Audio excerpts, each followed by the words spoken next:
On behalf of the Children's Hospitals and Clinics of Minnesota and the Minnesota Early Learning Foundation, it is my pleasure to welcome all of you here to the 2010 Minnesota Children's Forum, where we look forward to a spirited discussion on the health, education, and well-being of our children with our state's party-endorsed candidates for governor, Senator Mark Dayton, Representative Tom Emmer, and Mr. Tom Horner. I also want to welcome those of you who are watching online and thank all of you for keeping the conversation going via Twitter at #MNDebate and #MN2010.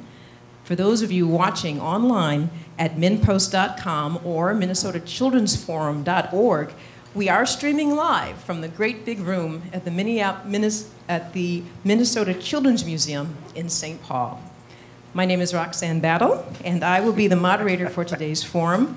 Before we begin, I'd like to extend a special thanks to our media partner, MinPost, for helping us promote this very important discussion. The theme of today's forum is ensuring success for our next generation. We know there is a strong correlation between children's health and their ability to learn. While there are a number of important issues facing our state, Children's Hospital and Clinics of Minnesota and the Minnesota Early Learning Foundation believe there is nothing more important than addressing the needs of and promoting the health and well-being and future success of our state's children. Children's Hospital and Clinics is the state's largest provider of pediatric health care, serving children from every county of the state. And the Minnesota Early Learning Foundation is focused on promoting cost-effective strategies to prepare children for success in kindergarten. These organizations stand as partners today, unified with one goal. They are deeply committed to meeting the needs of our young people. They organize today's forum to help voters understand where each of these candidates stand on key issues surrounding the health and well-being of our children. I personally have followed children's health and education in the state for years, not only as a journalist, but as a parent, and it's clear that the decisions we make as adults today will have a strong, profound, and lasting impact on the next generations tomorrow. And with that, let's get started. Now, some of the questions the candidates will address today were selected by a public vote on the forum website, minnesotachildrensforum.org. Other questions were submitted for consideration online or were developed by our sponsoring organizations. These questions will be asked by a panel of 3 individuals who have very personal connections to the issues related to children, education, and healthcare. And I will briefly introduce them to you. Our first panelist, who is sitting in the middle of the panel table, is Eric Dahlquist. Eric is a local Twin Cities high school student and a former patient of Children's Hospitals and Clinics of Minnesota. He's been a strong healthcare advocate and recently traveled to Washington, D.C. to meet with lawmakers about the importance of investing in the health of children. Eric currently serves on the Children's Youth Advisory Council. Next, we have Dr. Alan Goldblum, President and Chief Executive Officer of Children's Hospital and Clinics of Minnesota. And rounding out our panel is Rob Johnson, a member of the Minnesota Early Learning Foundation Board. He's also president of the Cargill Foundation and senior advisor, Global Policy Studies at the University of Minnesota Humphrey Institute of Public Affairs. Please join me in welcoming our panel.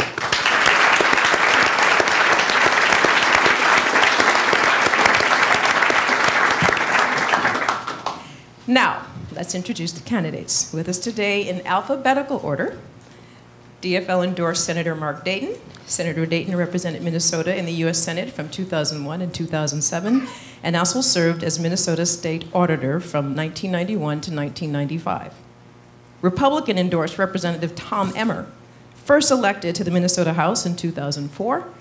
Representative Emmer represents District 19B. Independence Party endorsed Tom Horner. Mr. Horner is a longtime communications executive and principal founder of the public affairs and public relations firm Himley Horner. Now, rules and guidelines, gentlemen, the most important part of today's debate. Prior to the beginning of the forum, candidates drew straws to determine the order of questions. Now, we want to keep the conversation going, and we want to hear from you, but we must limit your responses to 1 minute. Each of you will also have one chance per question per candidate for a rebuttal, and I will offer you those opportunities as they become available. To begin our forum today, each candidate will have a moment, up to about 2 minutes, to provide an opening statement. And we begin our opening statement with Representative Emmer. Thank you, Roxanne. Thank you all for being here today and participating in, as Roxanne said, the discussion.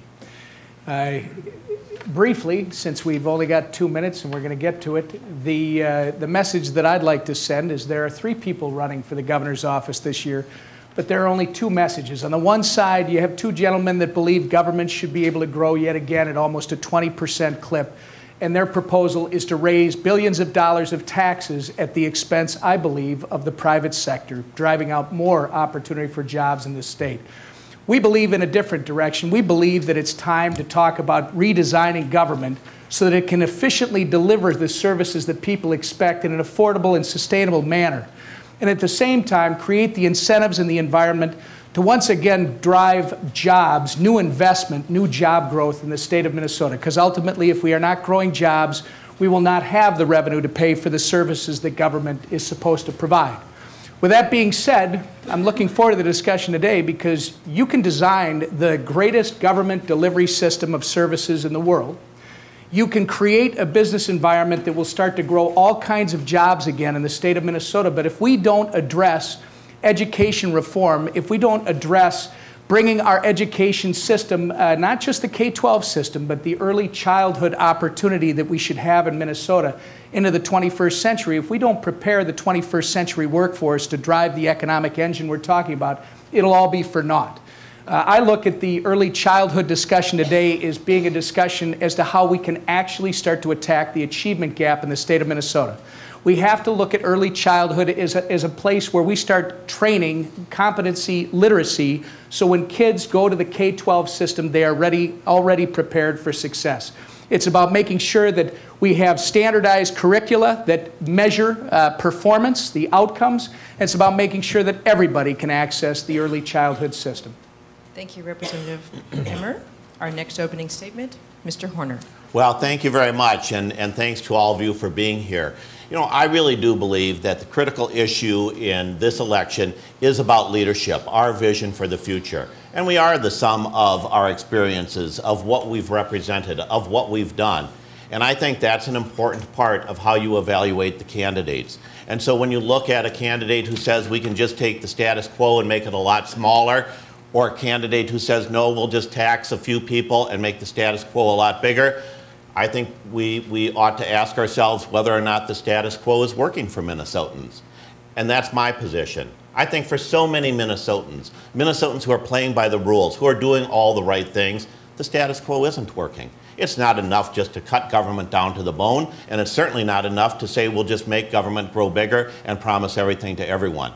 We do need to be a government that sets priorities, and there is no more important priority than making sure we are investing in the next generation, that we are doing the smart kinds of things that allow every child the opportunity for success. And that's where I've placed my priorities. But I also believe that the next governor needs to be a person who doesn't wait for the legislature to act. I mean, we've seen the consequences of that. It's the consequences that have left us stagnating for the last 4 years, that have left us with no great ideas, that have left us with a government that isn't responding to people. We can't afford 4 more years of that.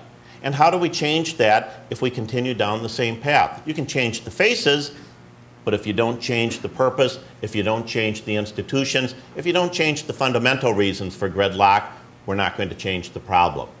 This is a time when we need to be bold, when we need to look to the future, and most importantly, when we need a governor who has the ability, the experience, the temperament to forge consensus among the public and bring that back to the legislature. That's our opportunity, that's our challenge, that's my promise as your next governor. Thank you. And our final opening statement, Senator Dayton. Thank you, Roxanne. I want to thank all the sponsors, especially Children's Hospital, because I have a special feeling of appreciation. My older son, Eric, was in Children's for ear tubes when he was about 18 months old, and a couple of replacements thereafter, and if it hadn't been for the skill of his doctor and the nurses there and the quality of Children's Hospital, he might not be hearing normally today. And shortly after that, my younger son Andrew, about age 5, I believe it was in the emergency room at Children's at midnight with a 105-degree temperature. And for the next week, his mother and I were able to be there constantly. One or the other of us spend the night every night. And again, the quality of the care, as well as the way that experience was shaped to make it as least traumatic as possible for him, really is something I always respect and appreciate Children's for doing. And I want every child in Minnesota, every child in this country, and ideally this world, to be able to receive that same kind of quality care. And that's the challenge that we face. We know that about half of the people served in Minnesota by Medicaid are children, young adults under the age of 18. About a quarter of the expenditures, which is one of the reasons why the early opt-in for Medicaid, which Governor Plenty has refused to do for, I think, blatantly political reasons, is costing Minnesota almost $1 million a day, about $900,000 a day, that we won't get back. Even if the next governor, as I would, on January 1st, opts in for that. That would provide some of the necessary funding for the care of young people, as well as middle-aged and elderly Minnesotans, as well as providing secure financing for area hospitals and greater Minnesota hospitals, so that they can continue to provide that kind of excellent quality care to all Minnesotans, all of us who use their facilities.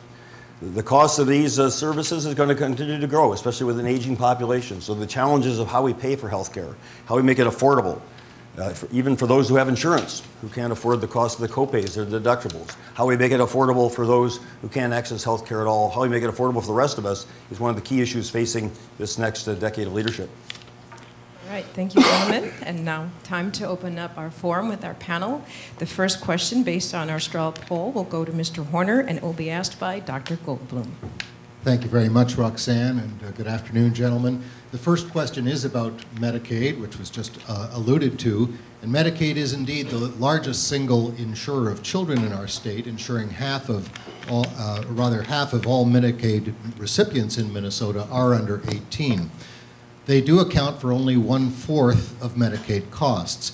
As Medicaid programs have borne a large share of the state budget cuts in recent years, those cuts have fallen disproportionately on children. As you wrestle with solving the state's future budget deficit, where will Medicaid funding, and specifically the funding of health care for children, fall on your list of state spending priorities? Well, thank you very much. We are not going to solve either the budget shortfall or our long-term needs for growth and prosperity if we don't get a handle on healthcare costs and be honest about it. And part of that certainly is Medicaid. So I do believe that we ought to take the early opt-in to Medicaid, not because we get a lot of federal dollars, but because we can provide coverage to a lot more people. And until we are able to cover more people, we're not going to have true reform. But then beyond that, we need to be honest. We can't have a health system that says eventually we'll get to a single payer, or a health care system that says we'll depend on vouchers and charity care. We need to be honest. And what we've done in Minnesota is shift the cost to other payers. I mean, if you're poor and live in rural Minnesota, chances are you can't get dental care. Not because dentists are mean-spirited or greedy, but because we've said we'll control costs by taking it out of reimbursements for dentists, for doctors, for hospitals, for nursing homes. We need to be honest with Minnesotans to say we are going to structurally reform health care. We're going to make sure kids are covered, and we'll do it honestly. Mr. Dayton or Mr. Emmer, would you care to rebut? Well, as I said earlier, I would opt in early for Medicaid, and that's critically important money. And we also need to look beyond that to the cost of health insurance and the number of children that go uninsured because of that unaffordable cost. As one mother, single mother with 3 children, told me, she said she works for a school and can get coverage for herself and her 3 children for $18,000 a year for health insurance. She said, the problem is I only make $20,000 a year. So she has to insure herself and leave her 3 children uninsured. She earns just enough not to qualify for some of these other public programs. So they go uninsured, and that's what that shows, I think, one of the reasons why we see now that the number of uninsured children, or percent of uninsured children in Minnesota has increased in the last couple of years, and why some of these valiant efforts, good efforts like SCHIP and others that focus on children, don't succeed in covering all children, because the reality is unless we have a comprehensive solution, we're not going to be, for parents as well as children, the reality is so many children then fall through the cracks and don't have health care. Okay, and Mr. Representative Emmer? Sure. Well, we do have to be honest, and I'm the only one that's put out a detailed, balanced budget that allows government to live within its means. And in this area, we've not only maintained the state's current commitment to health and human services in our proposed budget, we've increased it by about $650 million. You want to talk about commitment to children, we've got to respect the legislative process as part of this when we set an actual budget commitment. But we've also got to talk about what we're delivering and how we're delivering and why do we have the problem? I mean, one of the reasons we have more children that are uninsured, we've got to figure out why it is that we don't have them enrolling into available programs. That's one issue. Another issue has to do with jobs. I mean, the fewer jobs that we have in the state of Minnesota, the less opportunity it is for people to make the type of living that they need to make to support a quality of life that allows them to access our healthcare system. It's not just addressing the costs of the healthcare system itself, but we've got to start to realize that fewer and fewer people that are employed means more and more services that the government has to support. And if you're going to both support the federal healthcare legislation, that's not going to allow for the innovation that we need to do in the next few years. Okay, each candidate has responded to the Medicaid question. I will now offer an opportunity for any of you to rebut to any of the other candidates. Before we move on, here we go. The next question will be asked by Rob Johnson. Again, he's with the Minnesota Early Learning Foundation Board, and he will be addressing that question to Senator Dayton. Thank you, Roxanne. I'd like to shift the focus for a minute to early learning. Minnesota, unfortunately, has one of the largest achievement gaps in the nation. What roles do you see early childhood education programs playing in closing that achievement gap? I think it's very important, and the experts I've talked to would all virtually unanimously say it's critical to provide early childhood learning opportunities starting very young, first months of birth literally, and also support for parents in order to allow children to realize their full potential as they grow older. And so the fact that we do lag behind other states, as you said, in providing those opportunities. I mean, I volunteered in Head Start when I was a senior in college over 40 years ago. It was well understood then that Head Start made a crucial difference in the opportunities given to those children. Yet today in this country, there's funding for less than half of the children who qualify for Head Start. It's even a lower percentage than that in Minnesota. So fortunately, you and others are looking at how to make sure that we're making these investments in the best programs that are going to produce the best outcomes in terms of giving those children what they need, and quality assurance is certainly part of this. A public-private partnership is a very important part of this to support these efforts. But I'm encouraged that there's so many people now, I think this is the third debate we've had focused on childhood issues, that there's growing recognition of the importance for early childhood education. Okay, thank you. And Representative Emmer, your response? Well, as I said in my introductory remarks, I think this is the way you have to attack the achievement gap in the state of Minnesota.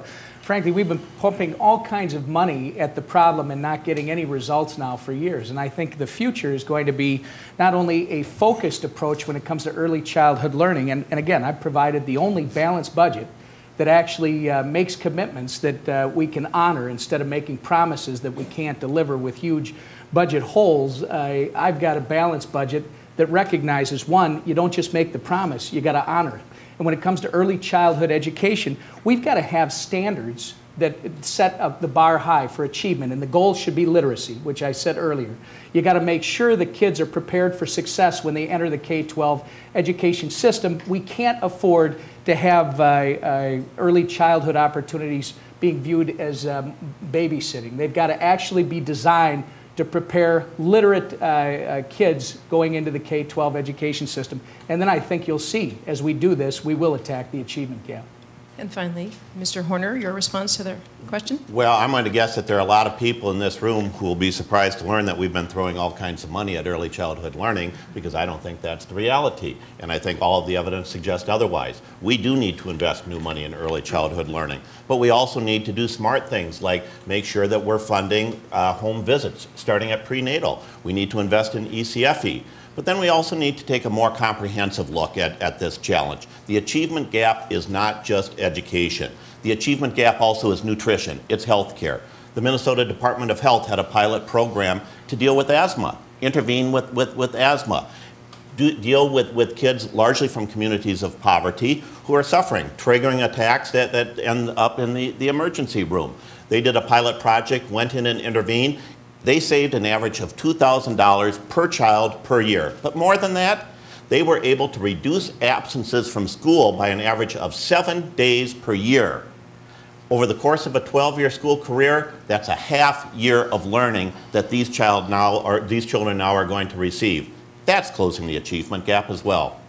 Okay, gentlemen, do you have a follow-up? We'll move on. Yeah, I do. I just want to make it clear, so if there was any misunderstanding, we have been pumping a lot of money at the problem of the achievement gap through different formula enhancements, etc. It clearly has not been working.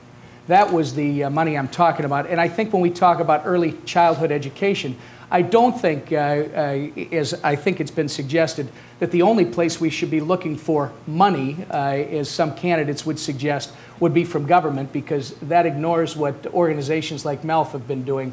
It's got to be a private, look, the future of our job creators in this state requires an educated workforce, and this is going to be part of the solution. And I'll just remind my good friend, Representative Emmer, that MELF got started in part with public funds.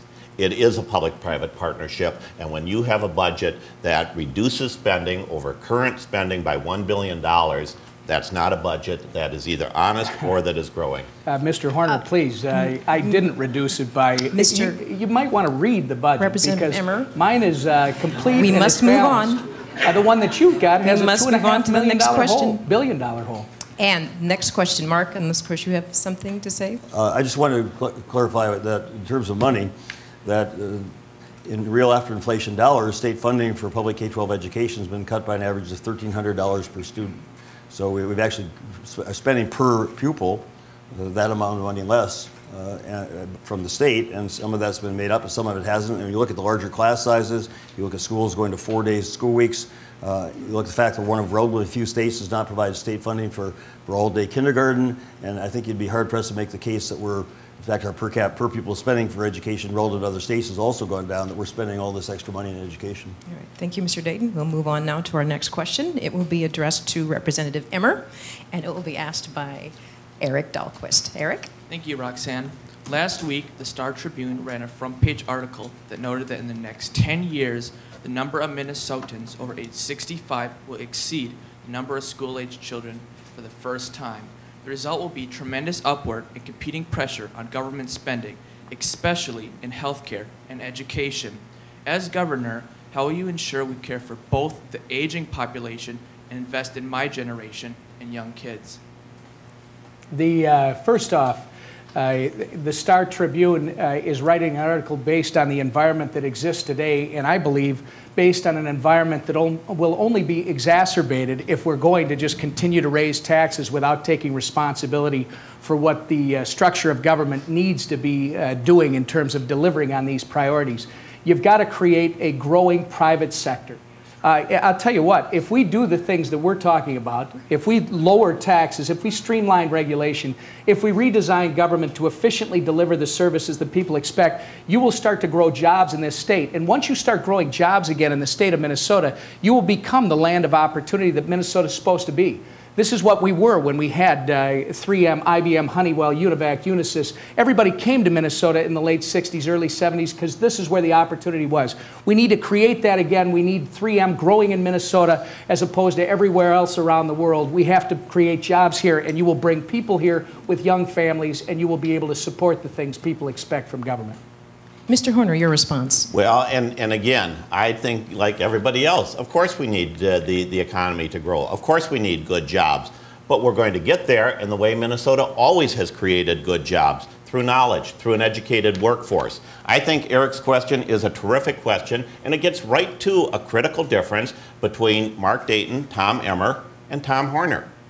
Part of what we need to do today is to be willing to make investments for the future. And so you talk about the growing number of older adults.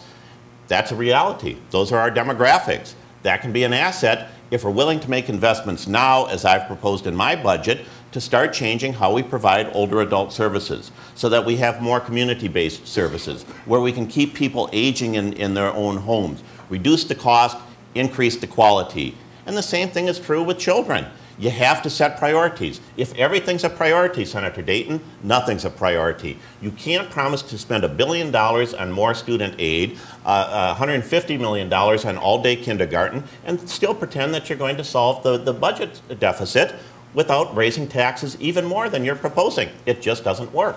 Senator Dayton. Well, Mr. Horner, I made clear those are things that I would like to do, but obviously, as you say, the budget realities being what they are, and a constitutional requirement to balance the budget, and I've set forth how I would do that, as I made very clear. And you know, there's not room in the budget as it exists today for say, all-day kindergarten. Even though that $120 million cost, I think, is one that I would like to find the money for, because it's money that'll be very well spent. It'll be an investment, as you said. It'll produce better educated children to become adults in the future.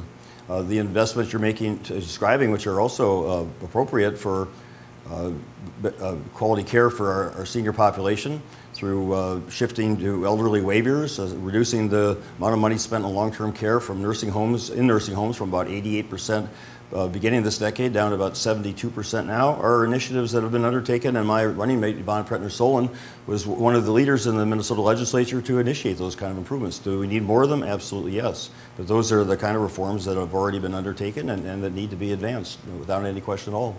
Follow up before we move on to the next question? Well, yes, I would like to follow up. I mean, Senator, I appreciate that you have grand visions, but leadership is setting priorities. It's engaging Minnesotans in what we can do, what we need to do. It's creating an agenda, not just a wish list. I mean, Senator, that's like spending your whole career running for the next office. We need to focus on what we need to get done to be a successful, prosperous state in the next 4 years. What is the governor going to do, and how is the next governor going to stick with an agenda, engage Minnesotans, make decisions about the future? These are tough decisions. These are difficult times. We need a governor who's willing to say, I'll be honest with you, we'll set an agenda that together we accomplish. Yes, Senator. Mr. Horner, I think my experience in the public sector, heading 3 different state agencies, bringing about real reforms in each of those agencies, where reform for me is a strategy for improvement, not just a slogan to throw out, and not just something to pass after the election onto some 10 different task forces that are going to come up with the ideas that you have presented in this campaign. So I believe that experience is going to serve Minnesotans well. I believe my experience in the U.S. Senate is further evidence of public sector leadership, and I think public sector, given that's the role that the governor plays, the chief executive of the state government public sector in Minnesota, leaves my leadership experience far better, leaves me far better prepared to be that kind of leader in the public sector than either of you who have not had that experience. I respect the experience you've had in the private sector, Representative Emmer's had in his career, as well as in state legislature. I think that's a decision only for the voters of Minnesota to make. But I certainly am proud of the service that I performed for the people of Minnesota to the best of my ability, both in state government and in the U.S. Senate. And I'll let Minnesotans be the judge on November 2nd how they evaluate our leadership skills. And I think Saturday night you said my task forces were a great idea. So I'm sorry to see that you've changed. A couple of them. 2 of them, I said. Representative Emmer, unless you're not chomping at the bit to follow up on this question, we will move on to the next question. It will be directed to Mr. Horner, and it will be asked again by Rob Johnson. Well, thank you. Congratulations to the candidates for really addressing the questions. If there were an official report card on Minnesota's current early childhood development performance, our state would likely receive low marks. Surveys have repeatedly shown that only half of Minnesota's children are ready when they reach kindergarten. And children from lower income areas are up to 8 times more likely to be unprepared for school. So my question is, should public funds support early childhood learning, and if so, how can they be tied more closely to outcomes such as school readiness? Well, thank you, Rob. That's a great question. And I think the short answer is we do need more funds, and I've been willing in my budget proposal to be very specific to say I would put new money in there. And I've also been very clear to say there are other things that I would love to do that we can't fund, and I'm not going to raise hopes and create a wish list. We have to be willing to say, here's what's important, and here's what I will fund. And so I have put more money in there, and I think that's part of how we make it accessible. But then I think we have to be creative and look beyond that. So one of the things I did on my service with Serve America, the AmeriCorps body in Minnesota, is work to create Minnesota Reading Corps that creates partnerships with the private sector, the public sector, engage as volunteers, as mentors, to make sure kids are reading at grade level by 3rd grade. On the quality, we have the great opportunity in Minnesota to look at the work being done by the Minnesota Early Learning Foundation that is setting criteria, that is defining exactly what is a quality program, where are we going to get our value. I think that's the leadership that we ought to follow. It's a good kind of public-private partnership in Minnesota. Senator Dayton, your response? Well, I think, yes, as you said, we do need to make further investments, and I'll accept Mr. Horner's admonition to say that until we balance the budget and there are additional revenues available, that won't be possible, but that would certainly be one of the priorities. In fact, education, early childhood through 12th grade and beyond that, higher education would be the place where I would put additional revenues first and foremost. And we obviously need to look at the quality measure as well, although we need to avoid, or hopefully we can learn from, the wrong way to make those kind of quality assessments under No Child Left Behind, where you're just looking at results in an aggregate and comparing one previous class to one 4th grade class to the previous 4th grade class. If we can find measures and account for all the multiple variables in a child's life to show what's progress he or she is making from the beginning of one program to the end of that program, then absolutely those measures ought to be ones that help us identify what are the most effective strategies for early childhood education, and in terms of best practices, make that information available to other providers across the state. Representative Emmer. I don't differ with my colleagues on the need, obviously, to fund early childhood education. But I do differ with them when Mr. Horner says, yes, we need more revenues. No, we don't. We're maintaining the commitment already. $13.3 billion to the K-12 system. Another $500 million is being added to that for the next biennium. And again, I've provided a complete and detailed budget. Mr. Horner, you make promises and you say that you've provided for all this, but you got a $2.5 billion hole in your budget. How are you actually going to do this when you can't even provide a balanced budget? And Senator Dayton, it's the same way. You're $1 billion or more short. We've got existing resources that are being used to try and attack the achievement gap program or problem. We've got to look at those resources, any other resources, and make sure that they get focused in this area. And again, it's about literacy. It's not, I don't know what all these different variables Senator Dayton's talking about. It's about making sure that kids have the opportunity to learn and that we can measure their progress. And I think MELF has a parent-aware program that has some very serious promise in terms of rating programs for parents in the future. Follow-up, gentlemen? All right. We'll move on to question number 5, and I would like to make a notation here that our next question received the highest number of votes in the last 2 weeks on MinnesotaChildren'sForum.org. And Dr. Goldblum, please proceed with that question. Thank you. Gentlemen, recent Census Bureau information showed that the number of children without health insurance coverage declined in all states but 2 last year. And one of those 2 states was Minnesota, where the number of uninsured children increased. As governor, what will you do to reverse the trend and position Minnesota as a leader in ensuring that all children are insured? Mr. Dayton? Well, fortunately in Minnesota, we have an outstanding health care system for those who can afford it and have access to it. And so the challenge is, I believe that percentage is now up to about 12% of children, which means one out of every 8 children in the state, is what's happening when fewer people are covered, especially fewer people through the private sector. Another report came out about 2 weeks ago that said that some 50,000 Minnesotans, and I don't know the number of children, but certainly be some part of that number, have gone from being covered under private insurance to now in the public sector programs. And probably more of them are reflected in that percentage that you cited, sir, that says that they're not getting covered at all. So, this is the problem with the system we have now, where the cost of health insurance is going up. The cost of health care because of the deductibles and co-pays is going up, so that a lot of parents, the woman I described earlier, can't afford to cover their children or even provide health care for their children. And I would like to see a study that I hope the legislature authorized in the first year that looks, as Colorado did, at what are the alternatives for providing comprehensive coverage for children and adults, and see where we go from there. Mr. Emmer, your response? First off, I think I said this in response to an earlier question. Scott, I'm sorry, I keep looking this way when you put the stop sign up, so I am ignoring you, and I apologize. I'll make it quick, but I said this earlier. For some reason, we don't have eligible families applying for the Children's Health Insurance Program in Minnesota. Probably there needs to be more outreach. There needs to be the ability to attract people who are eligible. And we've got to remember, we've got, I think it's 275% of poverty. Minnesota is one of the highest in the country in terms of allowing families to access coverage. I think if you make $50,000 a year, you can access coverage where the average in the country is $25,000. Stepping back for a second, we all want the same result. Everyone should have access to the greatest health care the world has to offer, which is provided here in Minnesota. But why are we having more kids join the uninsured rolls, more adults? Because we are losing jobs. We got to look at the problem, and the root of the problem is growing jobs again in the state of Minnesota. Mr. Horner? Well, and of course, that's not the only reason.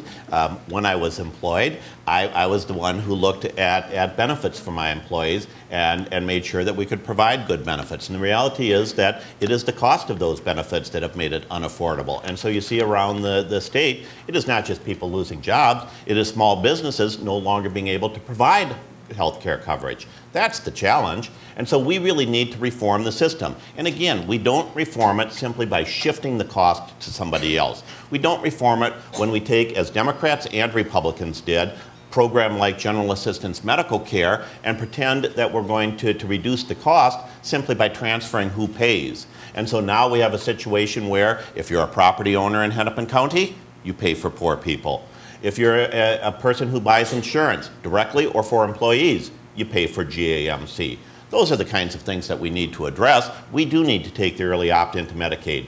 But long term, we need to reform the system. We need to make sure that we are coordinating care for those with chronic conditions. We're investing in prevention, in individual responsibility, and in paying for outcomes, not just procedures. Floor is open for follow-up. Moving on to the next question. It will be addressed to Representative Emmer, and it will be asked by Rob Johnson. I apologize for beating the drum for early learning, but I have another one on that subject. A strong case has been made by Art Rolnick and others that investment in early childhood development is a sound economic development strategy. Do you agree? And if so, what priority would you give to that focus within your budget? And how would you ensure that the right investments are made? Absolutely, I would agree, and I've said this many times. Jackie and I, we're the only ones running for this office, at least currently, that have kids in public schools, have kids at all different levels, all different learning styles, etc. And we see on a daily basis, we're fortunate, obviously, but in the legislature, we've seen how if you don't get a good start, if you're not prepared to participate and succeed in K-12 education, it's going to be an uphill battle. And I think that making a commitment to early childhood education is not just about the children, it's about the parents.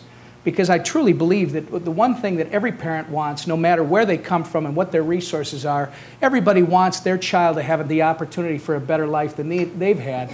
And if you put kids in a classroom where either consciously or unconsciously they know they're not destined for success, you're going to get exactly what you put them into, and parents will disengage. If we offer a real opportunity for kids to be prepared and succeed, not only will the kids have a better opportunity to succeed and drive this state in the future, but parents are more likely to become engaged. You saw the sign this time. That's good. I did. I was ignoring him or trying. Mr. Horner. Well, we've talked about the funding. We've talked about the importance of making sure that we have quality standards through MELF and other organizations. So let me take it just a little bit different direction, because I think part of this is that we also need to be innovative. We need to keep looking for new solutions. Not too long ago, I was at Fair Oaks Elementary School in the Osseo District. They, like a few other schools, St. Paul and elsewhere, have started an age 3 to grade 3 program. What a terrific opportunity. And one of the things they do is involve the parents. Largely a population of low-income people, new Minnesotans, they're getting the parents involved. Then we have to make sure that kids are being tracked and that they're reading at grade level by 3rd grade. It's all of those things that are going to make us successful. But I also, since you introduced Art Rolnick, I want to take this opportunity to make note that according to a newspaper report, and he's here in the audience so you can fact check this, when he took a look at all 3 budget proposals, he said my proposal is the best, to grow jobs in Minnesota, to put us on solid fiscal foundation, and to build a future in Minnesota. Senator Dayton? Well, to respond to your question, yes, it's absolutely important for our future economy. And great credit to Mr. Olnick and Mr. Dwayne Benson and others of you for making that case to businesses that are supporting these programs, recognizing that these are the future employees and the future employers 20 and 30 years from now. And in addition to that, and it's not instead of, but in addition to that, it's also just a basic issue of human rights and the fundamental founding principle of this country that we all have a God-given right to life, liberty, and the pursuit of happiness, and that certainly a quality of life, as well as certainly the freedom to be an adult successfully in this society, and the pursuit of happiness that comes with being able to achieve that American dream, all depend upon going back to closing the achievement gap, all of which revert to starting with early childhood education. So it is both an investment in the future in terms of the economy and the social well-being of our state and nation, and it's also about our responsibility to each child arriving on this planet and their rights as an American citizen. Follow-up, gentlemen? Well, the only thing I'd ask Mr. Horner, I have immense respect for Mr. Rolnick and in terms of early childhood development and what he's done at the Federal Reserve. But I'd ask you again, if you would please submit your so-called plan to the Department of Revenue. I asked Senator Dayton to do it, and he did. And he found out his didn't work. It doesn't balance, and he's still working on it. I've asked you to do it several times. You have Emmer, never. pick on someone. You have never.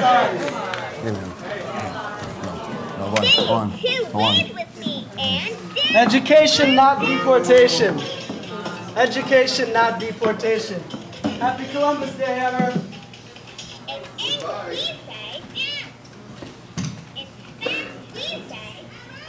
Well, hey guys, it was better than the pennies. I gotta say, that one was easier than the penny.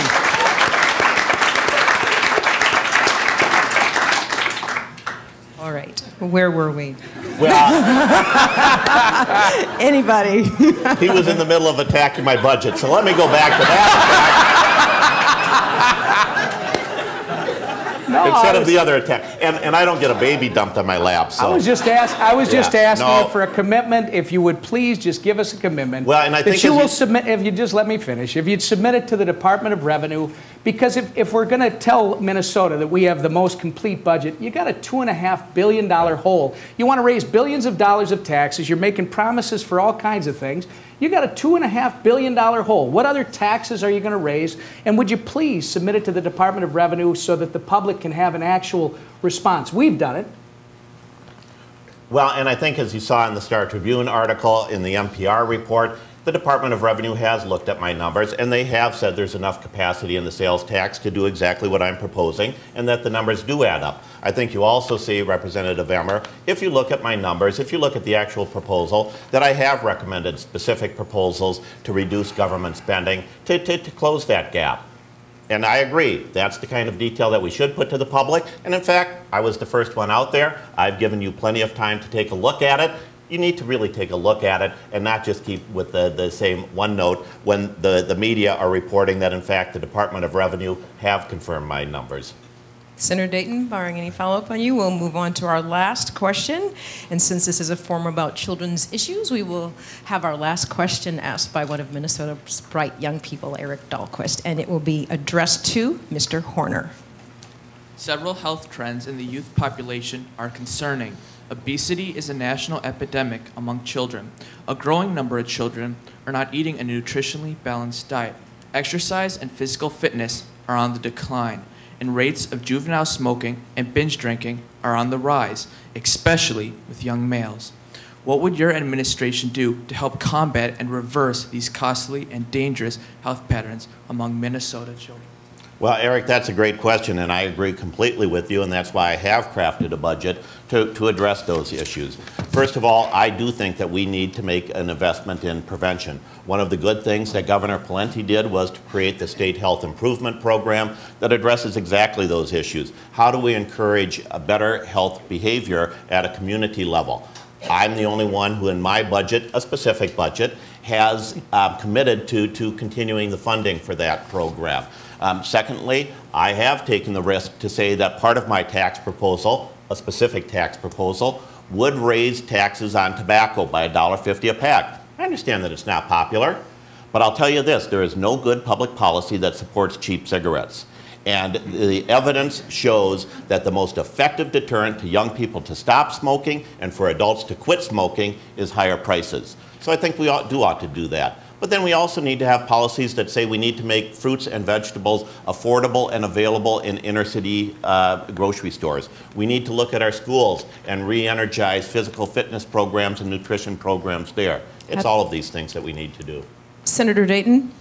Well, I have to start by leading by example, which means I would probably have to shed a couple pounds and continue my exercising. But I think seriously the role of a governor is to lead by example and to be a role model for people. And so I would take that very seriously and work very much with our schools. You know, one of the consequences of the ever increasing financial pressures on schools is that they have to look for how do you feed the number of children, young adults that they have at an affordable cost, and that means prepackaged, that means frozen, that means things that are not as nutritious, and so encouraging the availability of good quality food is really crucial. And then education, it should be part of early childhood education.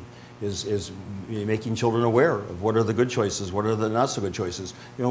What it means to eat in balance. Maybe have something that you like, but also have something that is actually good for you. So achieving that kind of balance and education and parent education would be a part of that as well. Mr. Emmer?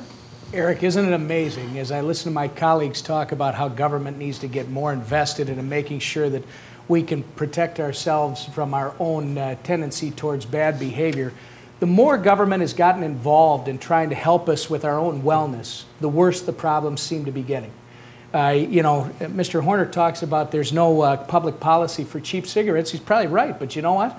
There's also, it continues to be a problem. So isn't it more important that we focus our resources on educating people about how to take ownership of their own health and then give them the opportunity to do that by encouraging policies that allow people, one, to purchase health insurance products that fit their needs. Let them design their own health insurance menu to fit what their needs are. Let them take more ownership, give them more choice, and you'll see a better result rather than more government involvement. Follow up, gentlemen? Sure. I mean, I think it's exactly the opposite, Representative Emmer, and I think the facts would say... I thought you might. Yeah. And I didn't want to disappoint you. I think the facts would suggest that the less government has done, or the more misdirected the public policy, the epidemic has risen. We support, as a matter of public policy in this country, cheap calories. That's a bad public policy. We need to change that. We've made it very difficult for schools to continue physical education. I think that's a bad public policy. We've made it very difficult for people to have access to good health care. I think that's a bad public policy. I think when you look at the reality, it is government backing out of all of these roles that has increased the epidemic, that has contributed to the obesity, the poor nutrition, and the other bad health behaviors. Yes, Senator Dayton. Representative Emmer, I guess I'd have to ask, if you don't believe in government, why do you want to be in charge of it? I think there is a role. I think there is a role. I think there is a role. My thesis is government needs to be better, provide services more cost efficiently and effectively, absolutely yes. But there is a role, and we're focusing, and properly so, on some of the shortcomings and problems right now. But overall, the life expectancy in our society has grown by decades, and that is both the private sector's breakthrough and advances in modern medicine, and the public sector, government's role in making those advances available to an increased number of people throughout the society. Now we're talking about how can we make those advances available to everybody in our society.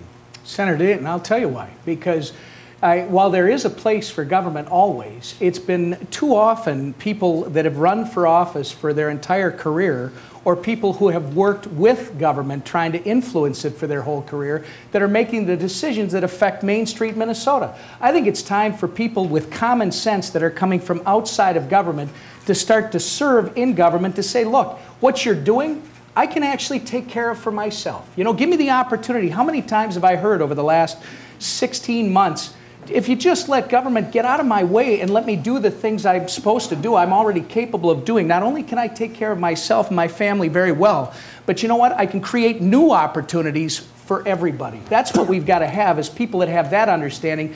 Not well-meaning people, for sure, but people who think they know more than the rest of us, and they're going to impose their policies of well-being and good living on everybody else.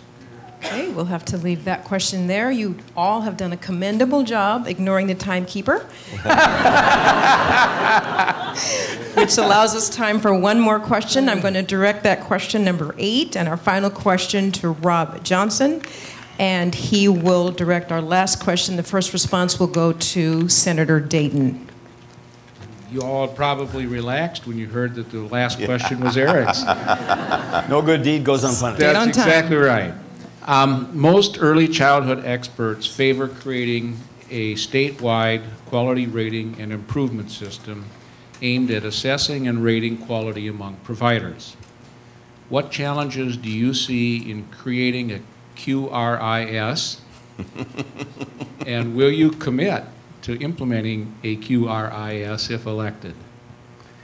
Well, any government endeavor that requires an acronym is almost, from that starting point, runs the danger or risk of being overly, an attempt to become overly precise. It sort of starts to defeat its own purpose. Just when I came on as state auditor, they had completed asking all the school districts, or requiring all the school districts, mandating it, that they follow a uniform accounting code. Well, by the time they got done with all the different factors that they considered to be necessary, that coding was 17 digits long. And it was so quantified that it was to the point where nobody knew what code they put it in. I mean, I have a book in my library called The Death of Common Sense. And as much as I believe in government and its role, I worry that government, if it's not careful, gets overly regimented and defeats the very purpose that it's intended. Do we need quality measures for early childhood education? Yes. So do we want to know what's working and what's not? Absolutely yes. But as I say, you need to figure out what exactly can you measure in order to evaluate, and what gets to be just too far beyond that scope. Representative Emmer. The answer is yes, but not on its own. And this is not just about early childhood education. This is also about our K-12 system. We have to set a method for measurement. First, we got to set standards, and they should be high. Then we have to set a method for measuring whether or not those standards are being met, whether they're being achieved. And then absolutely, we should have a quality rating system that allows parents to identify very quickly, and that's why I brought up earlier the Parent Aware program, the pilot program that MELF is currently involved in, is moving in that direction. But again, this should not just be for the early childhood education system or opportunity, it should also be for K-12. And Mr. Horner. Well, absolutely. I mean, setting quality standards both for parents and for how we spend government money is critical. But we need to go beyond just setting the standards. We do need to make it transparent. We need to allow everyone to see how we're doing against these standards. And secondly, we need to make sure then that we're using those standards, those measurements, in a way that makes government and the private sector more accountable. So what are we doing to provide incentives to help people get to the best programs? And what are we doing with disincentives to make sure that the less qualified programs either improve or get out of the way? All right, we open up the floor for follow-up. All right, then that will conclude the question and answer portion of today's forum. To close out our event today, each candidate will provide a 1-minute closing statement, and we begin with Senator Dayton. Well, I am running for governor because I do believe in government. I believe in the importance of government's role, and I want to make government better for a better Minnesota. Almost 80% of our budget goes for education, health, and human services. About half for education, about 30% for health and human services. If you include that part that goes for children, then probably about 60% of our budget is going for services to children, because they are our future. That's an appropriate commitment. So when we talk about government, we're talking about what actually happens to people. The services that are provided with the funds that are made available, so some person who's qualified can go work with a young child and help her or him improve their learning experience. In Head Start or some other program as I described earlier, I've seen that make an incredible difference with people giving services, reaching out to help young people. Same thing with some of the improvements in K-12 education. The dollars are about how do we provide more teachers or smaller class sizes? How do we provide individual attention to those children that are reading below grade level so they're reading above grade level? It's about people. Thank you, Senator Dayton. Our next closing statement goes to Representative Tom Emmer. You know, I'm sure we'll hear about this next era, this next governor. We're going to have bold leadership. Yes, it's going to have to be bold leadership, but not old leadership. I said at the beginning of my opening remarks that there are 3 people running for governor in the state of Minnesota, but there are only 2 messages. On the one side, you have 2 gentlemen, fine gentlemen that they are, who are proposing more of the same. We're going to raise billions of dollars of taxes for what?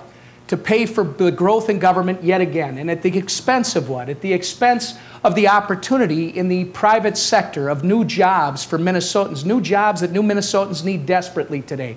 It's time for bold leadership that says government has got to live within its means. Let's redesign it to deliver services efficiently, affordably, and in a sustainable manner. And then let's create a business environment in this state that gets the economic engine of Minnesota growing again so we can provide those jobs that Minnesotans not only need but have come to expect that drives our quality of life here. Thanks for having us today. Mr. Horner. Well, and I'm going to disappoint you, Representative Emmer. I'm not going to talk about bold leadership. I'm going to talk about broad leadership. Because what we really need in the next 4 years is a governor who can engage Minnesotans, who can get that 60% who have been pushed to the sidelines by the vitriolic politics of polarization re-engaged. We need to forge consensus among the public because we're never going to get it out of the legislature. The legislature is going to follow where the public is.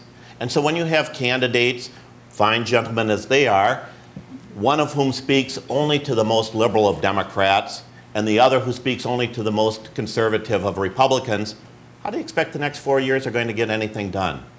How do you expect we're going to set priorities, that we're going to settle these difficult challenges, that we're going to reach consensus on how we do build on the great strengths and opportunities? This is a terrific state with tremendous opportunities if we have a governor who says, I'm governor of all the people. I'm governor who can engage Minnesotans, who can speak to our future, who can speak to our broad and bold vision. Thank you, Mr. Horner. Thank you, Senator Dayton. Thank you, Representative Emmer, for a very respectful and controlled debate. We appreciate that. And again, thank you to everyone in the audience, everyone watching online, and our panelists, Rob Johnson, Eric Dahlquist, and Dr. Alan Goldblum. Of course, we thank our candidates for governor, and special thanks to the Children's Hospital and Clinics of Minnesota, Minnesota Early Learning Foundation, and MinPost for making this conversation about the future of children in Minnesota happen. And we, of course, want to extend a huge thank you to the Minnesota Children's Museum for their hospitality.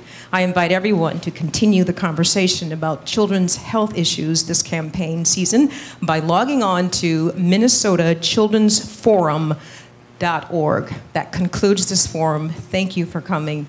Get out and vote.